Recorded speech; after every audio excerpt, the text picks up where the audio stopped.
من به تو تنهایم، تنها مگذار مرا، و بین غم و درد و مگذار مرا نرو. که روز آهی دلم میگیرد این را بیدام، غلاکی از کرده خود میشوی پشیمان. باران بی بار باران بیشو اشکی چشمانم، روزای با او بودم میکند پشیمانم. غمش رو چوب درخت پروریدم در دلم، نمیدانستم روزه میگردد قاتلم. بس است دیگر بیا سراغی دلی زار، بس است دیگر بیا مکن مرا انتظار. ندارم قوت بردارم دردی تو، کی به تو بودن مرا میکند بیقرار. رحم بیکن بر جانم بیشو درمانی دل، عزیزم به تو بودن خیلی بود از مشکل. زی من دوری نکن که به تو میمیرم، چو قطره خونه بیمان دور دلم.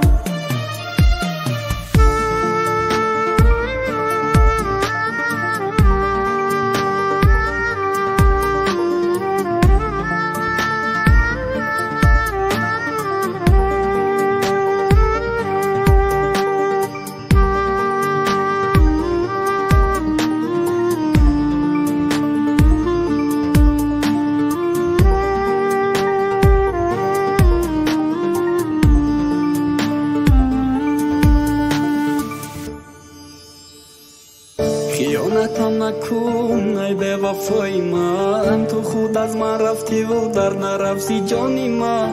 شاید روزهای فراموشت کنم، من وقت نگیر سراغم نشو پزمانی من. شبی تو یاد خوشحال باش من باشم از تو گریان، غمی دوریت در سینه تا سحر عذابی جان. لحظه خوشبخت نگردی دعایت میکنم، تلخی زندگی را بدی تو میبینم. حرف نزدم بیرو رفتن دردی سخت است، من خوشبختیش بودم چرا او به من خوشبخت است. از حیاتم رفتی و نرفتی از دلم، با این دلی خونشارم روزه به تو میمیرم. که بدی مردنم برام گیریم مکن، رفتی و برفتنت بردیم ای آرزوم.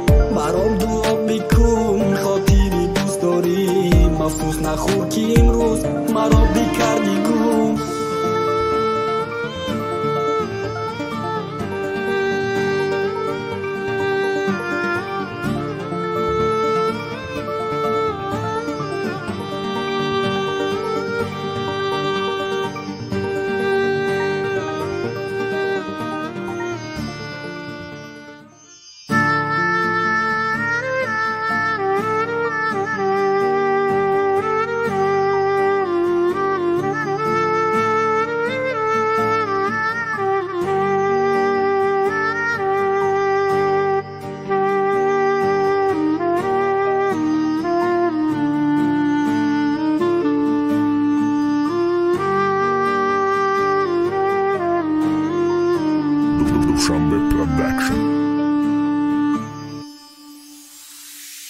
من به تو تنهایم، تنها مگذار مرا، و بین غم و درد و مگذار مرا نرو. که روز آهی دلم میگیرد این را بیدام، غلاکی از کرده خود میشوی پشیمان.